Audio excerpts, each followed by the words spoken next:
Sahana vavatu, sahanau bhunaktu, sahaviryankaravavahai, tejasvinavadhitamastu ma vidvishavahai.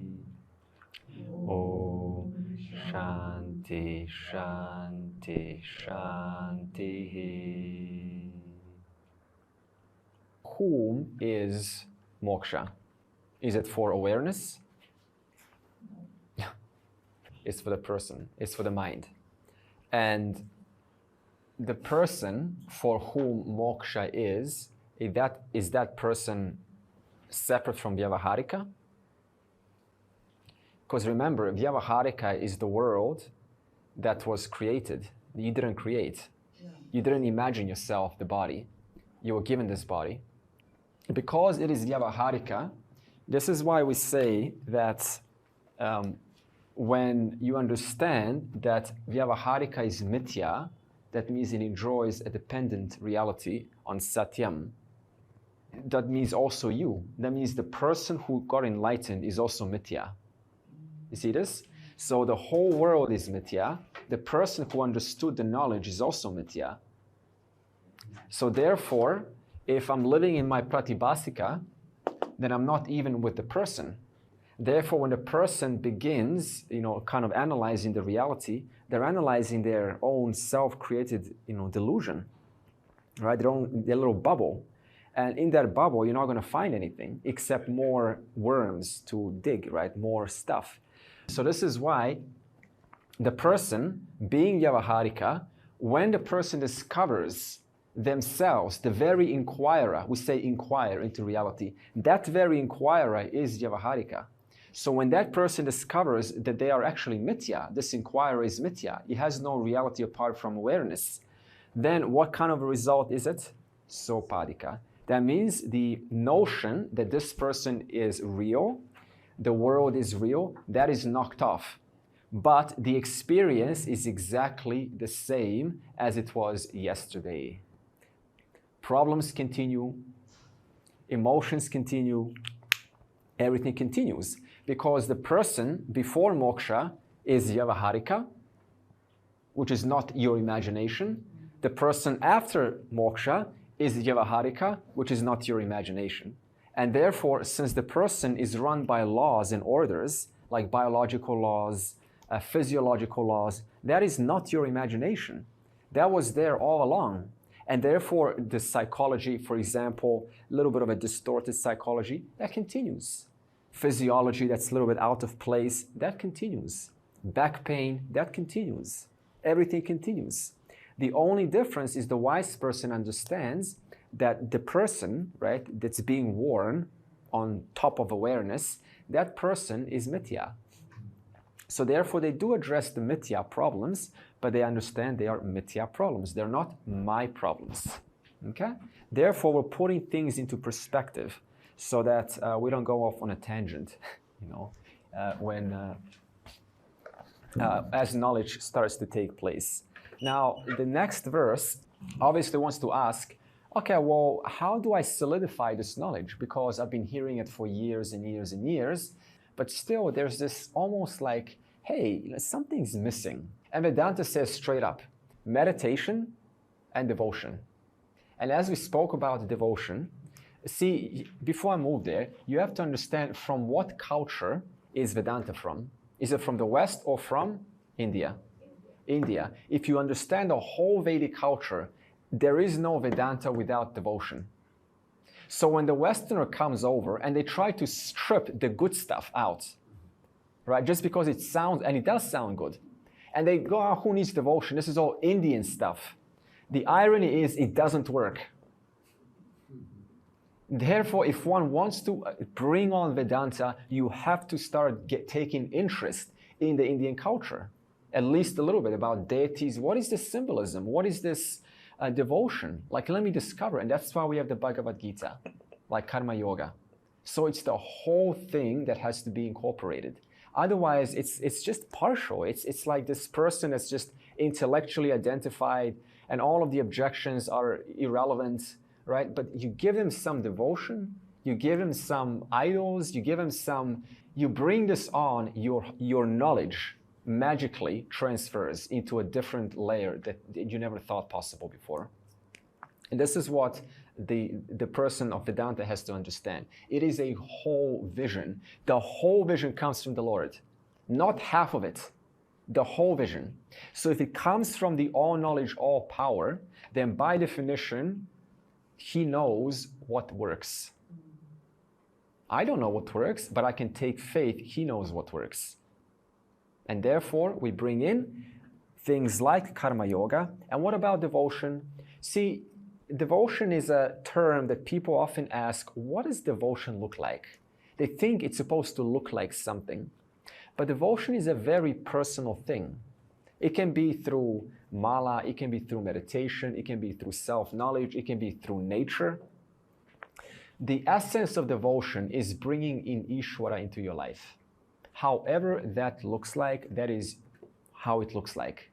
So it's not about what specifically is done, but bringing the presence of God into your life, into your activities, into the results of your actions, in prayers, huge prayers. This is also devotion. Therefore, one takes on a gentler approach to life, removing all of these boxes in the mind of the compartmentalization of the intellect. Move all that away, because nature knows no boundaries. Nature knows no boxes. Only a human being knows boxes. You know, I have a box for knowledge, and I have a box for business, and I have a box for partner, and then I have a box for hobbies. I don't see it like this. It's one total life without any boxes. Therefore, one has to start approaching life as one total thing, rather than one thing made up of parts. Yes, parts are good to assimilate these parts, but eventually you have to release these parts and just start living without any this sense of, I'm trying to like first do this, and then I will do that. You know, this whole sequence. Rather incorporating it all in your life, in your business, in your career. There's no difference, right? We don't have this like material, like spiritual and secular. It's all spiritual because it's all Ishvara. Therefore, the person starts to take a different way of looking at things, rather than kind of like I need my boxes for everything. Now, when it comes to devotion, devotion is fine as long as you understand that which you are devoted to is not away from you. Otherwise, devotion ends up reinforcing this sort of, I'm the small person and I'm devoted to someone big. And I get it, it's cute, it's adorable to have, I'm a child of God, right? This was a stage at once upon a time, one releases this as they mature. Okay, I'm not a child of God, right? I am God. A nice example of devotion is, when a child is playing with their toys, with his or her toys, and every once in a while, when they get too immersed, what does a child do? They peek over to mommy for a moment. They get some reassurance. Mommy is still there. My support, my security is still over there. Goes up to mommy. This is called your little 5-minute timeout. Goes to mommy, does a little puja or whatever, a little prayer, and comes back playing the toys. So Ishvara serves as your refuge, as your airbag. Dayananda usually says it's an airbag. When it's a very hard thing, very hard life, then I have an airbag. I can gently fall back in a much, in a smooth fashion. And therefore, Ishvara becomes someone that I keep my eye on and always get reassurance that nothing is going to go wrong. The world is not unfair. The world is completely fair according to the results of one's actions. And if you want to now bring the argument, well, how do you explain all the murders, and how do you explain all of the, unwarranted rape and all of this, killing? See, again, one needs to look at who are we talking about. We're talking about a long history of tension, a long history of tension in the person who projects resentment outwards. This is something that they cannot cope with, so they want to project it outwards because it's much easier. So that person has so much pressure, and there's no one there to support. And society today isn't made such that it even wants to listen. And you are the society. Therefore, to say, what about those people? Well, am I offering myself, first of all, to them for an hour worth of listening? So you can see the whole thing is in one grand karmic cycle. And that's the karmic cycle that we're sharing now. Once upon a time in 2001, Al Gore was doing a documentary called The Inconvenient Truth on global warming. I think it was 2001. And one of the audience members asked him, so having shown us these statistics of the ice caps melting at a certain speed, what is your projection for the next 100 years? Because you've done your research, Mr. Al Gore. And he says it totally depends on what we do as a collective whole. In other words, it's not like Ishvara has decided what our world will look like 100 years from now. If Ishvara were to come down, suppose, in some form, and you ask Ishvara, what's going to happen 100 years from now? What's Ishvara going to say? We're talking about all knowledge, all power, with all of the influence in the world. Depends. It depends. Yes, it depends. It depends on what you collectively do using the free will that I gave you. And therefore, Ishvara, that's what I meant. Ishvara is not some person who commands or dictates how things will look like, but rather just offers the platform on which we, the collective, can put out our desires and accomplish our wishes. And therefore, it is up to you to collapse possibilities that are healthy for you. We are given possibilities, and we can collapse whatever possibilities you want. And therefore, the question comes is that what action could I take today, one small step, that by adding those steps for a certain amount of days, I'm going to come closer to that which I wish to collapse. Moksha is another option that you can collapse. And what is the means to moksha? Drig Drishya Viveka, Upanishads, Bhagavad Gita, Tattva Bodha. Therefore, every potential is given to the human being, and through our free will, we can collapse that potential by aligning ourselves with, but just being aware of Ishvara's order and then living according to that order. Okay. And now, when it comes to integrating this knowledge, you say, how exactly what is the practice? Tell me something to do, right? Now, here's the part where we get to do something. What the verses say is they have two types of meditation. They have open eyes meditation and they have closed eyes meditation. So some of us will prefer one or the other. Okay, so let's see what it says. So there is a meditation called Drsya. So Drsya, seen. So therefore, this, I'll point you to the right verses. You don't have to read the verses now. What this means is, let's just talk open eyes. Because when is most of your eyes? Is it closed or open? It's open, right? So therefore, let's talk about open eye meditation. You can choose any form while your eyes are open and start to inquire into the nature of that form. Which form should I choose, Andre? Come on. You're constantly surrounded by forms. Any form that you want, you can choose and turn that as an object of your meditation. Now the question is then, what do I do during my meditation? I've actually been explaining this. And that is, you start with breaking this object down until you arrive to the final reality. Therefore, you say, this object depends on smaller, depends on smaller, smaller, smaller, smaller, and smaller, and smaller. At every level, I cannot find the final building block, but I can find intelligence all throughout this object. And intelligence never has a reality apart from Sat and Chit. This is universally true all the time.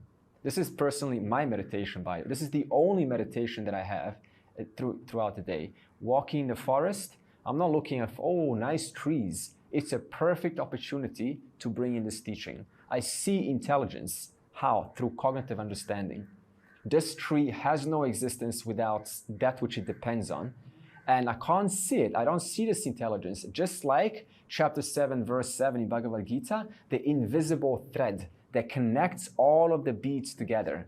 I don't see the thread, but I can understand because this tree has a symbiosis to everything else in the ecosystem, there has to be a connection between the tree, the sun, the weather, the person, the insects, the birds, which know where to put their nest, everything. And the entire tree is nothing but intelligence manifesting as that tree. What a lovely meditation. This is how, because people ask, how do I bring, God into my life? I just explained. Understand? God is intelligence in one short word. And intelligence is that invisible thread that connects and makes you what you are, makes me what I am, and in whom everyone has their reality in. Everyone. In the past, the present, and the future. Therefore, Drsya means meditation on what is seen. Seen. If you like to see, if you like to hear, it's up to you. Seen. That's the easiest because we open our eyes and we see something. You can say this intelligence has no reality apart from Chit, and can you think of anything outside of awareness? Some of us are thinking now. You're thinking that in awareness, aren't you? Can I think anything outside awareness? You can't do it. Whether you answer or not, you're still thinking inside awareness, whether you should answer or not. That was still inside awareness. And therefore, thinking is intelligence. Neither can Ishvara put things together outside awareness. The second meditation is Shabda, heard. That means something that you've heard from the scriptures. You meditate on that with open eyes.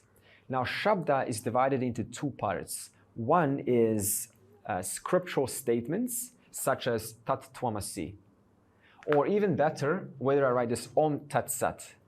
I wrote this. This is fantastic, right? So you have to understand, what does Om mean? What does Tat mean? And what does Sat mean?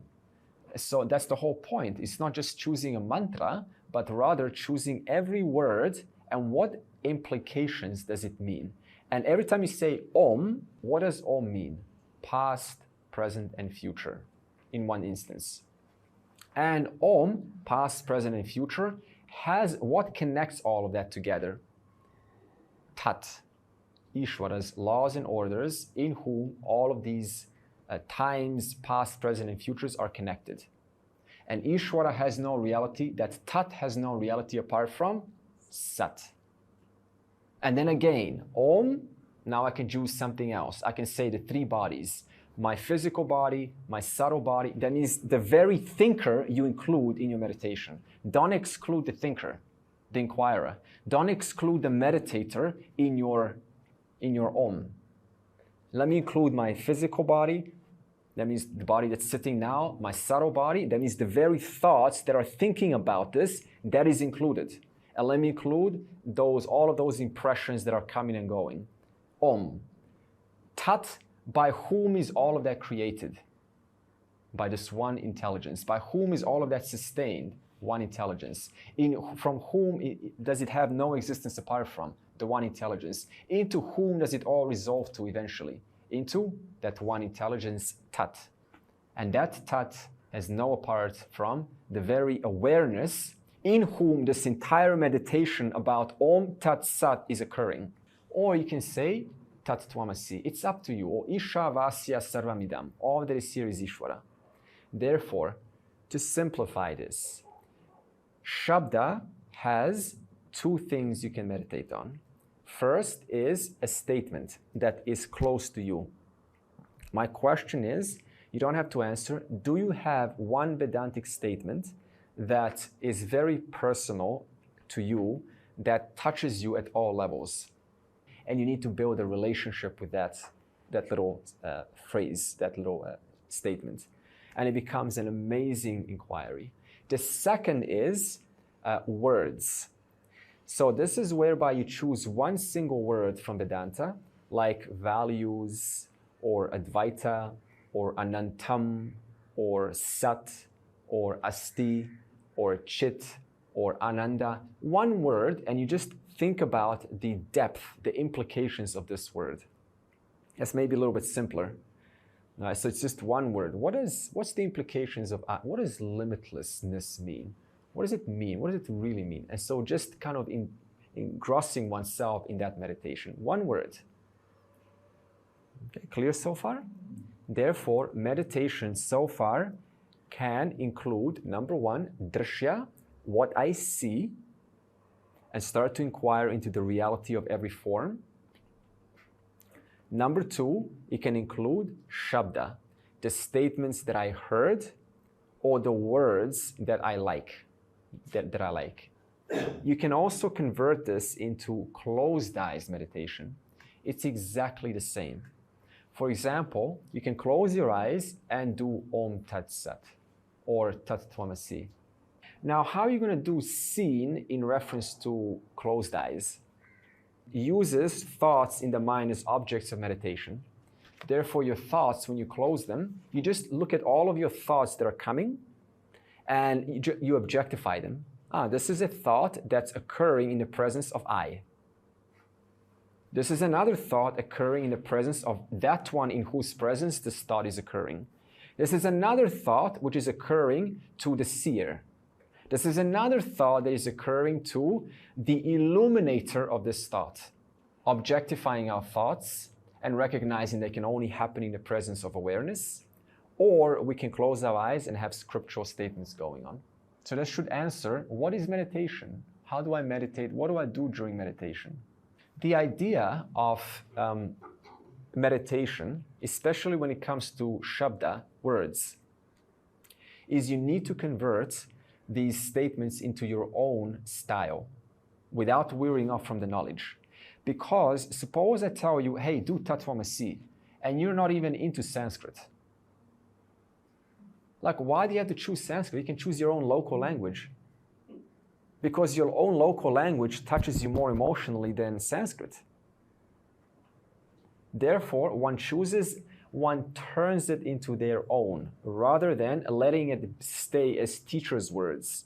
We don't want these statements to be teacher's words. We want these understandings to be your words. This is called paraphrasing without wearing off from the reality, from the truth. Sure, mantra is a scriptural statement. A mantra is a statement. Yeah.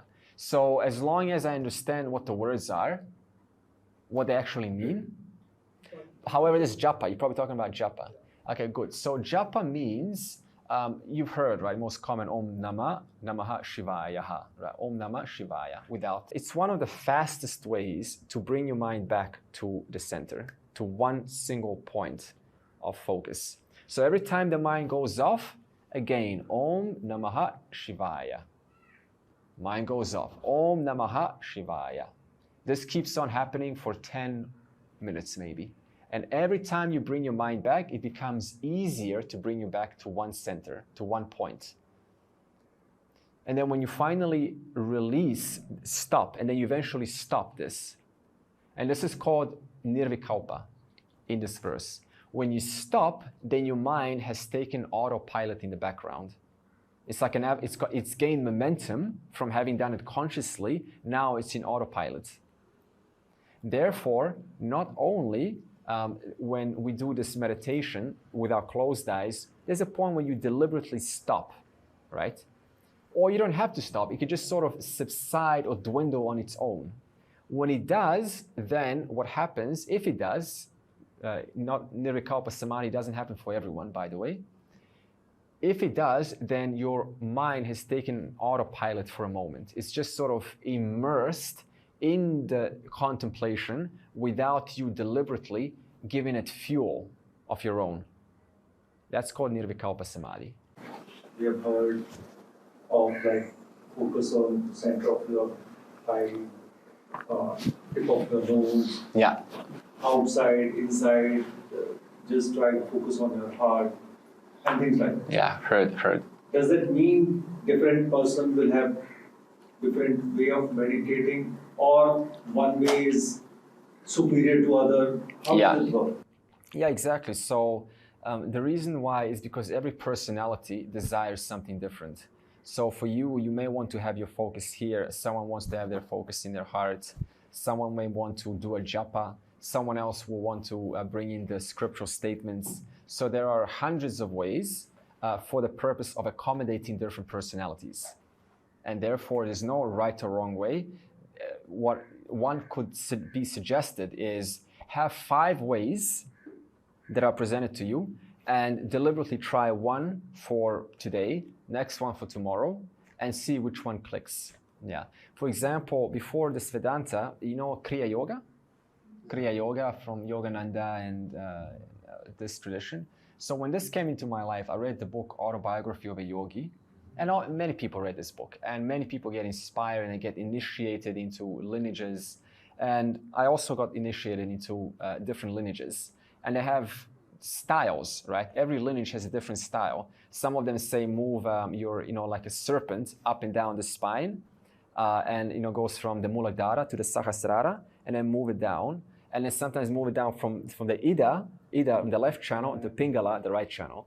Right? So, and I did this, and I was like, this feels euphoric, but it's too much. So I tried another style, and you come to a point where you say, this is my meditation, I don't need any other one. Then, you can customize it as long as it sustains a healthful, peaceful, centered state of mind. Then there's no wrong meditation at all. Yeah. So you start with one word, Om, right? In fact, what I gave you is actually you inhale and you say Om Tat Sat once, right? It's actually supposed to be twice. Om Tat Sat, Om Tat Sat. Because the more you do it, the more understanding one has about every word. And so it becomes very easy to say Om, and so much data comes at once. And then Tat, so instantly. And therefore, it just keeps on building, building, and building. Simplify one word master, second word master, third word master, and then put it together. There are 2 extremes that people have. One of them is either I meditate at all times, fill up my mind with thoughts all the time. That means whenever you have some thoughtlessness, just fill it up with thoughts. Right? This is kind of like one extreme. This doesn't lead you to autopilot, where you stay there. Because a person's trying to control it. They're trying to own the experience. The other extreme is always be silent, right? Thoughts are taking you away from your nature. So always kind of like get rid of thoughts. This also doesn't get you to staying there. So the person sometimes, when they go through, this meditation, they come to a point where you've created a momentum that has lasted long enough, whereby you forgot about the meditator. Right, you forget about them. You forget about this fella who is trying to get to some place in the meditation. Now, this is an art, right? It takes some time to focus so much that the things just fade away. First of all, the external fades away, and then what starts to fade away is the meditator. The experience is usually always like that. First fades away the world, and then the meditator starts to slowly fade away, and then I just forget about myself and remain there, right? This is called nirvikalpa samadhi. How do I stay there? There are 2 types of samadhis. There's savikalpa. This is conscious thinking, which anyone can do. Nirvikalpa depends on your karma, depends on your personality, on your mind, on your environment. Not anyone can get there in nirvikalpa because it takes extremely, a lot of focus and a lot of immersion into the experience. So if you can't stay there, then at least we can appreciate I did get there for 1 second. I did get there for, a few moments. And that much I can appreciate. Otherwise, whether I get there or not, still this whole experience was arising in the presence of awareness. Therefore, it doesn't really define me, the person. Yeah. So what to do about it? Practice. It's just practice, silencing the mind. And it doesn't happen, more often than it doesn't happen often at all. But if it does happen, I just appreciate it. And we also have to ask one question. why do I want to meditate?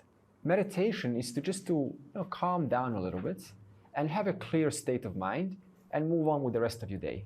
It gives you energy, it gives you clarity, it gives you focus. If we take the chapter 14 model, the 3 gunas from the Bhagavad Gita, there's something called the guna management. And basically, sattva guna is a kind of guna that you want, because it's that feel-good guna. It's that happiness, clarity, focus, concentration guna. And it comes when there's absence of distractions and the environment is suitable for such. But what if you have sattva guna, you're clear, but you can't stay awake? Then, we need something else. We need the rajaguna. Rajaguna is that guna of energy. It's that ambitious energy, that passion, that drive to stay erect and to stay alert. But then how do I bring in more rajaguna into my life? We have foods, right? Rajaguna foods like chili. So there it is. What else is rajaguna? What other spices? What else can give you rajaguna? Obviously coffee, right?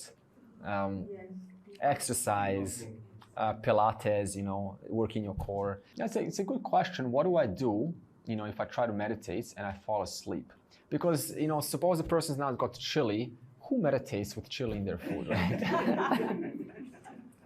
You got fire in here. So I think we need a better solution here. How do you explain the unknown images? Or if there is any unique phenomena that keeps coming up. So in my example, as soon as, after 3 or 5 minutes, I would see a night sky with stars. The question you have to ask yourself is, what am I getting out of this, after this meditation? And how am I left after this meditation has taken its course? Am I left with a focused, clear, energized state of mind? Or am I sort of, a little bit, freaked out, or, what is this or something? So one has to decide. And based on that feedback, you can intentionally just dismiss. For example, in what I learned during this Kriya Yoga initiation is they say for the first 5 minutes, I keep it for about 2 minutes, for whatever comes to your mind, just say the one trigger word, clear, or erase. That way, whenever you say erase, it's like instantly the mind, it's trained itself to just erase it. Because the state that I want to get to is just a state of, just clarity and without any of this weird stuff coming from yesterday and colors and all this, nonsense. And in that state, I can now begin meditating properly. Otherwise, the more the mind starts to work, it's actually quite fatiguing, because the brain has to consume so much energy. And in fact, those meditations that do give you energy versus those that don't, the difference is usually those that don't, they're very active. They become very fatiguing, exhausting. And those that do is just instantly dropping into, a place of clarity, a place of peacefulness. Therefore, in that place, one can get some energy. Yeah. So that's the difference between energizing meditation and exhausting meditation. Yeah. So one has to ask themselves, what does meditation mean for me, right? And one defines that.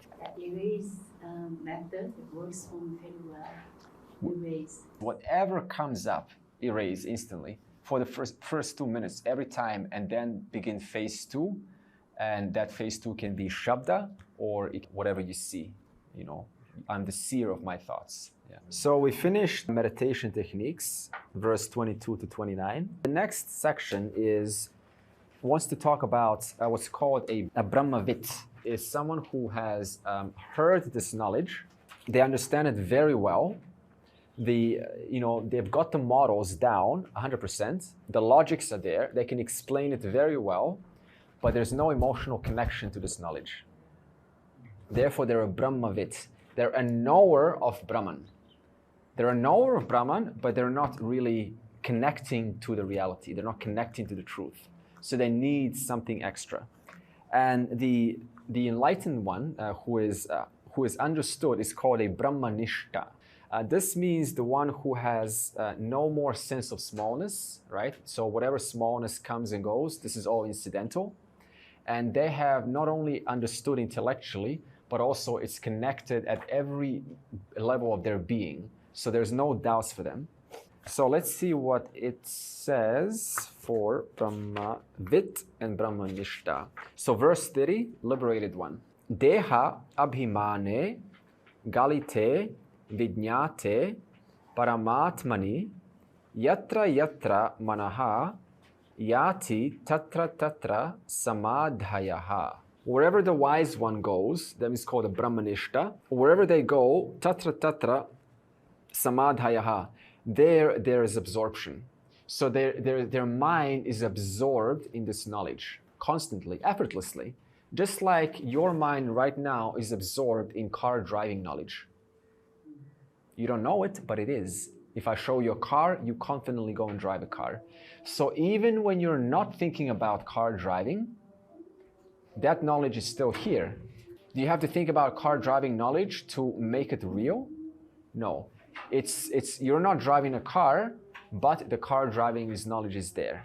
So in that same manner, Brahmanishta is the one who understands the nature of the self completely. Okay, there's no doubts about the models that we have presented. It is all well ascertained, and they have their narrative of smallness. This is gone.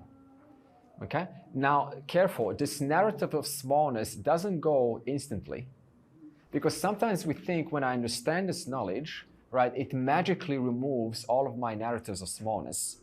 This is why in Vedanta we have Shravanam, listening, followed by doubt removal, mananam, and even after you remove your doubts, guess what? There is nididhyasanam. That means there are residues of old thinking which are going to come into the present. So despite me knowing who I am, still the little voice, you're not good enough. You need to be like this. You need to do that. You can't. You won't succeed. But the relationship to it is different now. Yes, this is a voice, it's incidental, but it doesn't define me. But the voice is still there. So if the person is sensitive enough, they will still go and pursue and address the problem. They will still go and address the person, even though the person is mithya. You see this? Because you can't help it. Do you want a voice that is constantly be bothering? You can't, you're not good enough. So after knowledge takes place, no more space for who am I, right? This is permanent. What you can still improve is skills. You can still clarify those small, residual notions and those voices of inadequacy and all of this. This doesn't belong to me. But still, those voices are there, and a person, with their willingness, can address it if they want to. So we have to be realistic about this. Otherwise, we think moksha solves all your problems, and suddenly, instantly, one moment, all these voices, you're not good enough, you're small. Next day, you understand.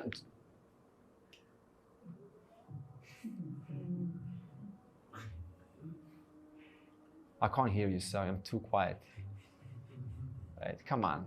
Because it's Vyavaharika. Vyavaharika yesterday, Vyavaharika today, Vyavaharika tomorrow. And the nature of the mind is to chit-chat. That's not going to stop. That only stops when there's death of the physical body and the mental body. Okay? Therefore, despite knowing that, yes, this voice is mine, it doesn't define me, their notions, besides all of that, are keeping with what is. Whatever other stuff you give them, like personality, or they're smiley, or they're talkative, or they're quiet, or they're old, or they have beard, all of this is nonsense. The reality of the person understanding, their notions of the reality, is keeping with the reality. That is a wise person. And where do you find the notions of reality that are keeping with reality? In Vedanta. In Vedanta. Therefore, to understand the reality, I have to understand Vedanta. It is my door to reality. Nishta means firm in Brahman, firm in the knowledge. Can you convince yourself that you're in that state? Thing is, if I don't have enough knowledge, there's no knowledge to back up my claims. So the only easy way out is just to create a story, because there's nothing backing up the reality. So what the mind does, it always fills in. It's like if I want to tell you the story, hey, let me tell you the most beautiful story in the world. Once upon a time, complete that story, please. Complete that, don't move on. The mind wants to fill in the blanks. That's the nature of the mind. So when the mind doesn't have the knowledge, it uses pratibhasika to fill in the blanks, just to have a sense of connection, because some form of connection, even if it's distorted, is better than isolation. And what the person really wants is just to connect themselves. So this is just romanticizing. Romanticizing. According to the Vedas, meditation is to firm up your knowledge. Now, like anything, you can take it and you can customize it into your own pratibhasika idea. This is what happens nowadays. You pickpocket Vedas and you create a personal system and package it up and make money. Vedanta doesn't do this, the tradition. In other words, the reality is one way. My notions are exactly that way. That is wisdom. And so in that case, there's no spaciousness for imagination, for convincing oneself. And if one has a teacher, this is the beauty of a tradition, the Guru Shishya Parampara. If you have a teacher, forget about convincing yourself. It's not going to happen. Because the teacher snaps you out of it like that, because we can't see our own blind spots. Only other people can see our blind spots. And to go to a spiritual community, with all due respect to the spiritual communities, what happens there? They're telling me what my blind spots are, but can I really trust that? Because a teacher is on a way different level. That's why it's a Guru Shishya Parampara, not a Shishya Parampara, because the Guru has gone through the hard work, hard labor, has gotten that punyam to find someone who also has had hard work and that punyam to understand the realities. And that relationship is so dear, so close, that you love them so much, you don't want to make a mistake. You actually want to show your weaknesses because you love them so much.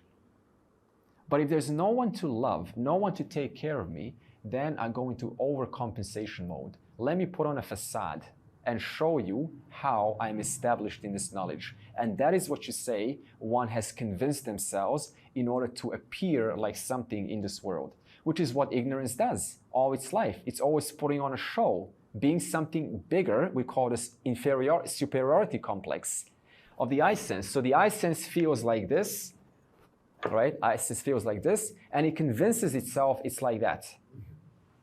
The teacher says, whether your I sense is like this or your I sense is like that, that is your I sense. That's okay. That is incidental. That is Maya's upadi. That is what you've been given. You can kind of relatively, modify it a little bit. As I said, nurture your I sense, but let it be. It's just your I sense. 50, 60 years of self-effort, 1 hour with a teacher, it does more than 50 years of self-effort. So it is really, they say there's 3 boons in one's life. To be born, this is the 3 greatest boons in life. To be born, ticked. How born as a human being, that's a boon. 2, find the guru. That's a second tick. But not only to find the guru, but to understand what the guru is talking about. Because even if you're born, you're still not there. To find a guru, many have a guru, but does the guru share the right information? And does the guru explain in such a manner that it's keeping with the reality? That's tick number 2. And having heard that knowledge from the guru, is my mind prepared enough to assimilate it and bring it down into reality? So it's a living reality right now. Doubtless reality. So doubtless that when a quantum physicist comes over and says, and tries to debate you, and introduces these very logical and well put statements, and they say, and you come like, whoa, I'm not sure if consciousness is the final reality anymore, because they say, no, it's localized to your brain, it's a product of your brain cells. And I give you all of these statistics, right? That are very well made, and you're like, whoa, maybe they have something. This doesn't happen because you're so firm in the knowledge that you understand where they are making an error, despite their accolades and their achievements and their successes and recognitions in this world. So therefore, that's what a Brahmanishta does. So firm, there is no doubt or possibility of doubt. Then we have Brahmavit. Brahmavit who, as I said, has understood this knowledge. They're still giving reality to Vyavaharika. So in other words, the world still has some kind of absolute value for them, right? And so by this, they also give reality to Pratibhasika. So Pratibhasika means despite having heard this knowledge, still there are notions which I'm living in, right? Or there's a notion and one gets easily caught up in that, entangled, like a little mess over the head. And they're unable to get out of that very easy. Right? Someone disturbs you. This is real life we're talking about. Someone disturbs you. And now the question is, how quickly does it leave you after having been disturbed, significantly? How quickly does it leave? Now, it's not like for a Brahmanishta, an enlightened person, it's not like it just leaves like that. It just leaves a lot quicker. And it's not because you're enlightened, but because you've done so much work on yourself, on your mind. So it's got nothing to do with enlightenment, okay? It's got to do with the fact that I've worked on my mind, I've understood, I'm addressing, I'm listening to you. How can we handle the situation? And if I cannot talk to them, then I understand, you know what? This is just the product of their own distortions, right? Let me not make this my own stuff. This is a product of their misunderstandings, their projections, their work or lack of work. Let me not make this my own problems because I have better things to do in my life. God, give me that strength so that I develop that resilience and be able to let this go much sooner than later. So you have a little prayer there. But also the time duration between when something starts and something ends, that is what we call maturity. When we develop this objectivity, when a breakup happens in any kind of situation, then that duration is much shorter, okay? And that's not because the person is enlightened, but just because their mind is mostly on Ishvara. It is impersonal laws. There's a cause and effect relationship. Let me apply Ishvara Prasada. I don't know why this has happened to me. It is unfair that it's happening to me. Yes, it is not pleasant that I'm being treated like this. It is not pleasant that I'm being told these false accusations. It is not reasonable that I'm not being seen for who I am. It is unfair that this person is putting me in a box. It is unfair, but it is Ishvara's order.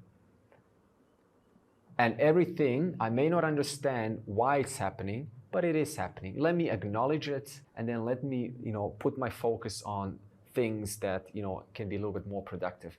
Because the more we put our focus on things that are bothering us, there's a difference between things that are bothering you and things that are really bothering you. When things are really bothering you, that is because you kept on thinking about that which is bothering you. And therefore, every time we start thinking or adding fuel onto what has happened, it becomes bigger than it actually is. And it becomes a much harder problem to resolve. And the duration between when it first happened and when it finally leaves is a lot longer. Therefore, the best time to catch oneself from falling into this trap of building that fire, right, making that conflagration, is in those few moments when it's happening. What can I do to reduce the impact of this? What can I do to solve this? Get into the mode that puts you on a way that how do I want to be right now? And therefore, what actions do I do? What little can I do to preserve this peace or harmony in my life? What do I want? I want peace and harmony. And therefore, let me change my focus. Because what happens with the mind is it goes back, as we keep on saying with meditation, to its old notions, doesn't it? Someone hurts you and you have a pattern of how you think about what has happened. And that pattern ends up blowing it up much bigger than it is. Therefore, we have to intercept that pattern by finding a different approach. And one of the best and one of the fastest approaches is, may God help me to solve this problem right now. Help me to resolve this. Bring in the presence of Ishvara. There is one thing that I do recommend, and that is like a card deck. There's a card deck called ACT on Amazon, Acceptance Commitment Therapy, right? And it's got like these cards, and they're just reframing, right? Reframing situations. So whatever happens, you pull out one card, and it kind of gives you some nice statement to reframe the situation and look at it in a different way, right? And they're brilliant cards that are used in therapy, and they work extremely well. So this is something that we can do. It's so simple, and we don't do this, right? So, right, and the best time to reframe is when? When it happens. If it's not happening, it has no context. It's almost irrelevant. It's irrelevant. The best time when it happens, do I have my little deck with me? Let me pull it out. Let me pull out a card and look at the situation. Let me reflect on what has happened in the light of these little statements, which are done by psychologists who have worked in these fields for decades. They know what they're doing. They deal with suicide cases.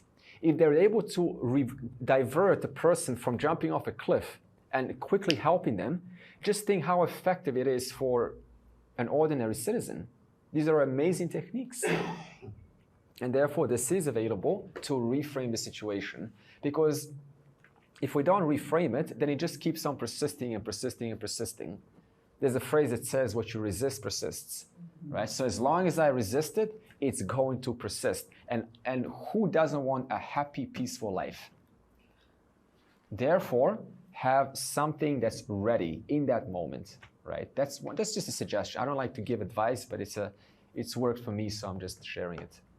Is moksha a click?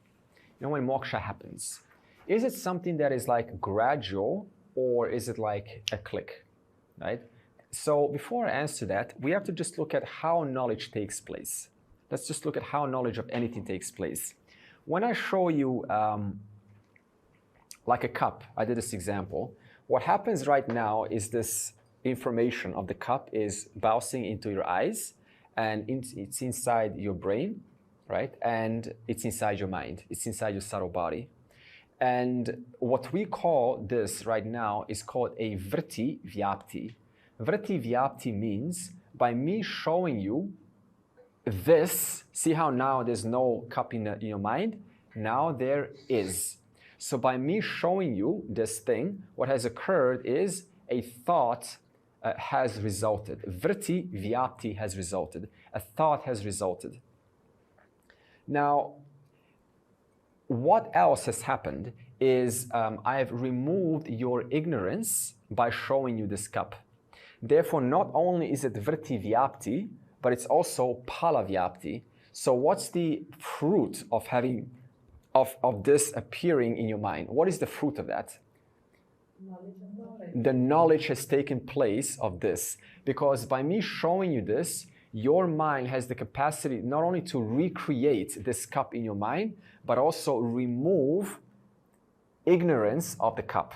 Two things: vritti vyapti, thought of this, that's a thought, and phala vyapti, removal of ignorance of this cup. Right now, right, no cup. Right now, there is cup. But suppose I show you this cup for the first time in your life. Once you've seen it, what happened is your mind has permanently removed ignorance of this cup. So next time I show you this unfamiliar cup, very unfamiliar cup, you now have a different response, right? Because your ignorance is permanently removed. So this is how, what happens when, once ignorance is removed, it is permanently removed. Is this clear so far? And of course, the more I show you this, the more ignorance from different standpoints gets removed, right? So each time you have more information. Now, when it comes to moksha, it is, what happens is every time you listen to Vedanta, your mind is building a model of what is. Slowly, slowly, it's constructing a model. You know what a model is? Yeah, it's like like a map that accurately represents what we are speaking of, right? So there's no divergence between the model and what is. They're one and the same. If you put them overlay, it's one and the same. And therefore, every time we speak Vedantic knowledge in class, what's happening in your mind is you're developing a map of reality, a model of reality, and you're forming new connections in your brain because the map is being developed. So what happens is when enough connections have been developed, when you've understood just enough to know what this knowledge is talking about, what is the nature of I, you've understood just enough, then what happens is there's another kind of thought which is called akhanda akara vritti. So if we talk about a normal thought, we call it vritti, vritti vyapti. Vritti vyapti always has a form. For example, a form of a flower in your mind. That's a form. That's an image in the mind. Akhanda akara vritti means that when you have heard enough knowledge in Vedanta, then there is that moment when the last notion, which was preventing me from understanding what is, that last notion, which was causing me to kind of reject this like objectify awareness, like it's some object. So that moment when you remove that notion that awareness is something to be seen, that kind of notion, awareness is something to be experienced, that last notion we call akhanda akara vritti. Now, akhanda akara vritti means a thought which has no image. Therefore, if we have two things for this, we have vritti vyapti, I think it's two T's, vritti vyapti, and phala vyapti. Okay, vritti vyapti and phala vyapti. See that? So vritti vyapti means an image has occurred in your mind of that object. Phala vyapti means ignorance has been removed of that object. Now, akhanda akara vritti means there's no vritti. It is akhanda akara vritti, but it's not a vritti of a form, because awareness is not a form. So when that knowledge takes place, when moksha takes place, what happens is only phala vyapti, right, ensues. In other words, ignorance gets removed. Ignorance of that notion that the drik is the seen, right? That awareness is something to be seen. That notion gets removed. And when it does get removed, you do not produce an image of awareness in your mind, because you don't create an image of awareness. You simply remove the notion that was making you believe that awareness is something away from me. And therefore, when moksha takes place, you understand, hey, awareness is right here, right now, illumining all of my thoughts. Akhanda akara vritti means a thought without divisions. Therefore, it is a thought that just removes the whole thing, the ignorance.